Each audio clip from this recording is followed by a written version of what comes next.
Anda kembali di Liputan 6 Pagi. Badan Legislasi DPR RI akan membawa hasil pembahasan revisi Undang-Undang Pilkada ke dalam rapat paripurna DPR pada hari ini untuk disahkan.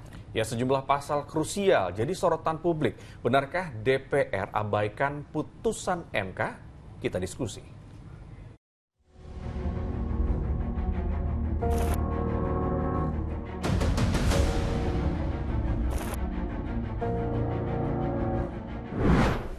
Satu minggu jelang pendaftaran peserta pilkada, putusan Mahkamah Konstitusi disebut-sebut bisa menjadi game changer atau pengubah jalannya peta politik karena terkait soal ambang batas pencalonan kepala daerah.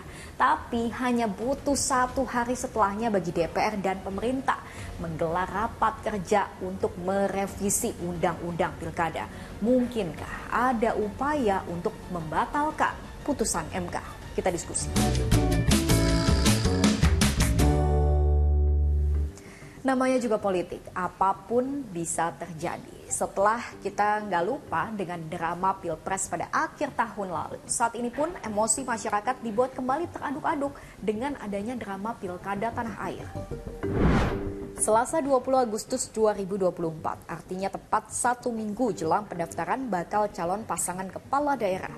Putusan fenomenal MK soal ambang batas pencalonan kepala daerah disebut-sebut mampu mengubah peta politik pilkada serentak.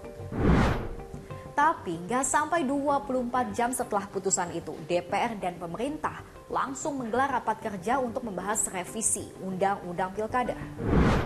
Rabu 21 Agustus langsung ada 3 agenda sekaligus yang digelar di Senayan. Lalu benarkah ada skenario untuk menganulir putusan MK? Bagaimana DPR maupun pemerintah menanggapi tudingan itu? Putusan Mahkamah Konstitusi yang membatalkan norma undang-undang itu memang harus ditindaklanjuti oleh revisi undang-undang. Itu yang benar. Jika pemerintah dan DPR yang sekali lagi dimandatkan oleh Undang-Undang Dasar 45 untuk membuat undang-undang, ya sah itu.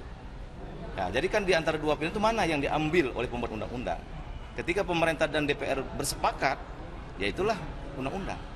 Dan itu rujukannya nanti. Pemerintah tentunya berpendapat kalau memang mau dibahas visi undang-undang pilkada tersebut, ya sesuaikan dengan yang masih aktual dengan konteks saat ini. Dan kami menyepakati untuk dibentuk panja dan dibahas di tahapan berikutnya. Tahapan berikutnya seperti apa, panjanya seperti apa, itu bicaranya teknis, silakan nanti ikutin. Sekali lagi mekanisme yang ada di DPRD kan semua bisa ngikutin. Ada panja, itulah nanti yang akan teknis.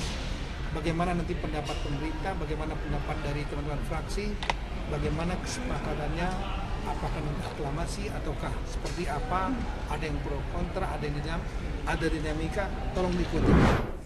Baik pemerintah maupun DPR sama-sama membantah, tapi pengamat punya pandangan yang berbeda.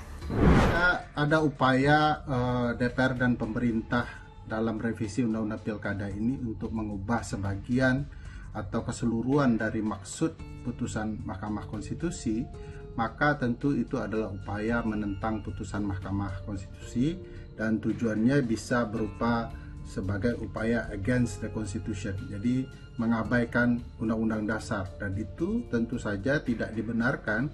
Dan fungsi dan tugas DPR dan pemerintah dalam membuat undang-undang adalah mematuhi putusan MK, bukan kemudian menentangnya. Dan perlu diketahui sifat putusan MK itu adalah final and binding. Dia mengikat seketika, dia berlaku seketika, kecuali putusan MK mengatakan berbeda. Di dalam balik pada Rabu siang sempat berlangsung debat panas soal syarat usia calon pilkada. Pakai putusan MA, batas usia calon kepala daerah tingkat gubernur wakil gubernur minimal 30 tahun saat dilantik. Atau pakai putusan MK, batas minimal usia calon kepala daerah adalah 30 tahun saat ditetapkan sebagai calon.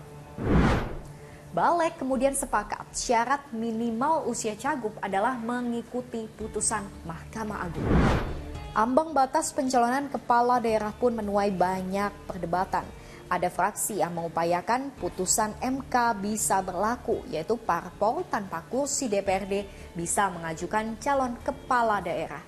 Tapi ada yang bersikeras UU Pilkada yang berlaku, yaitu ambang batas pencalonan kepala daerah dengan minimal 25% suara sah pileg atau 20% kursi DPRD. Dalam rapat muncul kesepakatan Balek tidak menerapkan semua putusan MK. Pasal 40 ayat 1 soal syarat batas kursi yang diubah MK dikembalikan lagi oleh Balek. Jadi partai yang memiliki kursi di DPRD tetap harus memenuhi ambang batas 20%, sementara pasal 40 hasil putusan MK ditambahkan nomenklatur khusus untuk parpol yang tidak memiliki kursi di DPRD.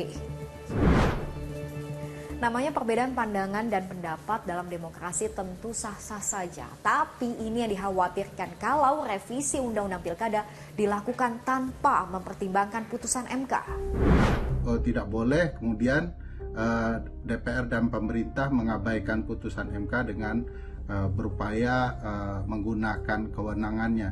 Itu merupakan upaya inkonstitusional dan berbahaya bagi ketatanegaraan kita karena kepentingan dan adab politik didahulukan dibandingkan kepentingan konstitusional. Sebelum adanya agenda Balek, putusan MK disebut-sebut sebagai game changer, bisa menjadi penyelamat demokrasi di saat masyarakat seolah-olah digiring hanya pada satu pilihan. Dengan kelonggaran bagi parpol untuk memajukan calonnya, maka akan secara otomatis mempersempit ruang kemunculan bagi calon tunggal sampai kotak kosong dalam kontestasi pilkada. Adalah menjadi hak masyarakat untuk bisa memilih calon kepala daerah yang terbaik. Tapi kalau pilihannya cuma calon tunggal atau kotak kosong, itu yang dikhawatirkan bisa mencederai hak demokrasi sampai kontestasi yang harusnya adil dan setara. Masyarakat pun kini udah pinter kok, tahu dan bisa pilih-pilih mana yang benar-benar untuk kepentingan bangsa dan mana yang cuma untuk kepentingan penguasa. Lanjut diskusi di kolom komentar.